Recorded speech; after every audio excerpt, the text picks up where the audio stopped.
ರಾಷ್ಟ್ರಧ್ವನಿ ನ್ಯೂಸ್ಗೆ ಸ್ವಾಗತ.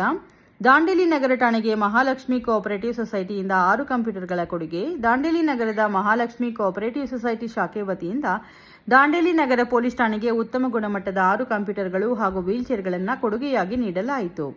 ಆಗಸ್ಟ್ 22ರಂದು ನಡೆದ ಕಾರ್ಯಕ್ರಮದಲ್ಲಿ ಮಹಾಲಕ್ಷ್ಮಿ ಕೋಆಪರೇಟಿವ್ ಸೊಸೈಟಿ ದಾಂಡೇಲಿಯ ಶಾಖೆಯ ಮ್ಯಾನೇಜರ್ ಮಂಜುನಾಥ್ ಮಿರಾಶಿರವರು ಪೊಲೀಸ್ ಇಲಾಖೆಗೆ ಈ ಕೊಡುಗೆಯನ್ನು ಹಸ್ತಾಂತರಿಸಿದರು. ಈ ಸಂದರ್ಭದಲ್ಲಿ ಮಾತನಾಡಿದ DYSP Shivanand Mudarkhandi, Mahalakshmi cooperative society ನಗರ ವ್ಯಾಪ್ತಿಯಲ್ಲಿ ಹಣಕಾಸಿನ ಸೇವೆ ಒದಗಿಸುವುದರ ಜೊತೆಗೆ ಸಮುದಾಯದ ಅಭಿವೃದ್ಧಿಗೂ ಕೈಜೋಡಿಸುತ್ತಿರುವುದು ಹೆಮ್ಮೆಯ ಸಂಗತಿಯಾಗಿದೆ ಎಂದು ಮೆಚ್ಚುಗೆ ವ್ಯಕ್ತಪಡಿಸಿದರು.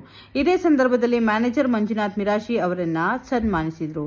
ಪಿಎಸ್ಐ ಅಮೀನ್ ಅತ್ತರ್ ಮಾತನಾಡಿ, ಮಹಾಲಕ್ಷ್ಮಿ ಕೋಆಪರೇಟಿವ್ ಸೊಸೈಟಿಯ ಹಣಕಾಸಿನ ಸೇವೆಯೊಂದಿಗೆ ಸಮಾಜಮುಖಿ ಕಾರ್ಯಗಳು ಕೂಡ ಇದೇ ರೀತಿ ನಿರಂತರವಾಗಿ ಮುಂದುವರಿಯಲಿ ಎಂದು ಶುಭ ಹಾರೈಸಿದರು. ಕಾರ್ಯಕ್ರಮದಲ್ಲಿ ಪಿಎಸ್ಐ ಕಿರಣ್ ಪಾಟೀಲ್, ಸೊಸೈಟಿಯ ಸಿಬ್ಬಂದಿ ಶಿವಾಜಿ ಪಾಟೀಲ್ ಹಾಗೂ ಪೊಲೀಸ್ ಸಿಬ್ಬಂದಿಗಳಾದ ಚಂದ್ರಶೇಖರ್ ಪಾಟೀಲ್, ಮಹಾದೇವ ಬಳೆಗಾರ, ವೆಂಕಟೇಶ್ ಮದ್ನೂರ್, ರಮೇಶ್ ನಿಂಬರಗಿ, ಬಸವರಾಜ ಜಕಾತಿ, ದಯಾನಂದ ಲೊಂಡಿ ಸೇರಿದಂತೆ ಮತ್ತಿತರರು ಉಪಸ್ಥಿತರಿದ್ದರು. ಸ್ಥಳ ದಾಂಡೇಲಿ. ಜಿಲ್ಲಾ ವರದಿಗಾರರು ಆಯುಷಾ ಮುಕಾಶಿ. ಕ್ಷಣ ಕ್ಷಣ ಮಾಹಿತಿಗಾಗಿ ವೀಕ್ಷಿಸಿ ರಾಷ್ಟ್ರಧ್ವನಿ ನ್ಯೂಸ್ ಕನ್ನಡ.